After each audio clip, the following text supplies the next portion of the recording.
When it was originally released last October, Crash Bandicoot 4 It's About Time hoped to continue the hype and excitement that came from remaking the original Crash Bandicoot trilogy, along with Crash Team Racing. It was a fantastic continuation of what made the original 3 games so memorable, but they were only released on Xbox One and PS4. Luckily, Crash 4 finally finds its way over to Nintendo Switch 5 months after it was initially released. Let's see if the wait was worth it. If you're new to my channel, make sure you hit that subscribe button, maybe hit the bell icon, and share the video with your friends if you find the video useful. Now let's get into the review, starting with story. As the title suggests, Crash Bandicoot 4 takes place right after the events of 1998's Crash 3 War. Our story begins with the evil doctors Neocortex and Nefarious finding a way to open cross-dimensional rifts in space and time, essentially giving them access to the multiverse. As all of this is happening, a sleepy Crash is woken up by Aku Aku, warning him of a great and powerful new evil awakening. Aku Aku's fears are confirmed when they run into Lani Lali, one of the 4 quantum masks that only appear when the multiverse has been open. With all the telltale signs of an interdimensional conflict, Crash, his sister Coco, Aku Aku, and now Lani Lali all team up to find the rest of the quantum mask in hopes of preventing the evil that's to come. As something that continues the series where it left off well over 20 years ago, it was pretty cool to see Activision nail this timeline.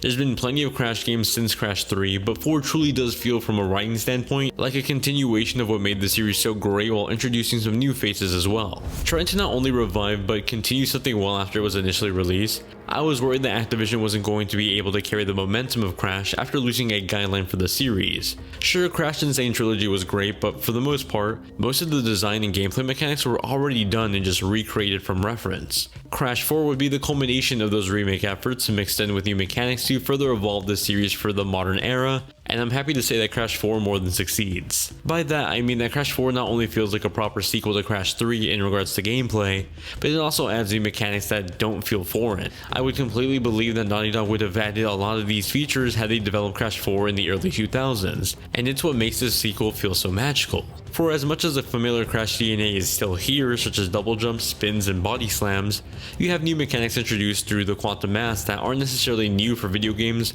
but are new to Crash. With that said, they almost feel inherently part of Crash's DNA despite being new, almost like they were in older Crash games, you just don't really remember them correctly. I believe that speaks to the quality of these mechanics and the design excellence Toys for Bob has done crafting an authentic feeling sequel. While the new abilities were nice, I think what drew me closer to this entry was the new approach to level design and enemies. New enemies are great, but paired together with obstacles to new platforming features such as rail grinding, wall running, and rope swinging, the combination of all of these new features with classic level design easily became my favorite parts of Crash 4's campaign. Outside of the 9 hours of main story missions, Toys for Bob has added an abundance, and I really do mean an absurd amount of replay value for Crash 4.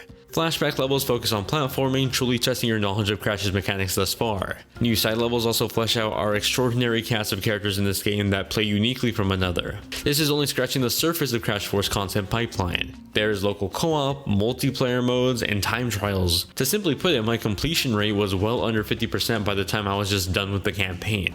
With Crash Bandicoot 4 using Unreal Engine 4 instead of Vicarious Visions engine from the Insane Trilogy, I was curious to see just how that would affect this Nintendo Switch port. Obviously, I expected some drawbacks, but what really surprised me was just how well it performed considering the hardware it's on. Crash Bandicoot 4 runs at 720p in dock mode with a frame rate target of 30 frames per second. While certainly more blurry than its other console counterparts, on Switch the experience is shockingly solid. Sure, textures look a bit more simple, dynamic lighting has been significantly drawn back, and some alpha effects have been cut just to keep the 30 frames per second target. For the most part, it does hit that 30 FPS target outside of the occasional dip here and there. In handheld mode, the resolution has dropped down to 540p. The frame rate was consistent with the dock mode, so even with the lower resolution on the smaller Switch Lite or even the original Switch screen, the higher pixel density helps alleviate that lower resolution a bit. While there's no doubt that the new PS5 and Xbox Series X versions of this game running at 4K 60fps are by far the best way to play right now, having a middle ground that keeps the spirit and soul of the base game alive while still translating that experience on the go with Switch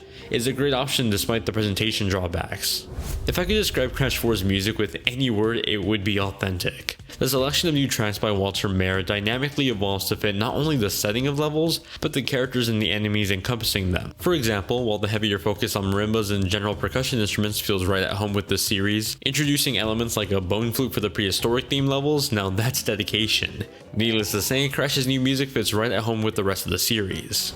Very much like Crash N. Sane Trilogy on Nintendo Switch, Crash 4 on Nintendo Switch cuts some necessary presentation elements to help maintain a solid and playable base performance while taking the Bandicoot on the go. It's not the best way to play, of course. Anyone coming to a Nintendo Switch port review of a AAA game with that mindset is probably setting themselves up to hate the game before even watching the entirety of this review. With that said, with the expectations in mind of what this hardware is, Crash 4 on Nintendo Switch is a great port that maintains the fun of the original release, drawing back the visuals but at the reward of being able to play this anywhere and whenever you'd like. Thanks so much for watching this review. Something I see a lot in Switch port specific reviews are complaints of things not hitting 60 frames per second. Personally, I think while it's possible in some games, it seems unrealistic to expect it in others, and I was curious to hear what you'd have to say about it. What are your expectations for AAA Switch ports in general? I'd love to hear it. Anyway, I gotta get back to trying to upgrade my GPU because I cannot find a GTX 3060, 70, or 90 anywhere. But anyway, I'll see you all over on the Discord server or in the comments down below.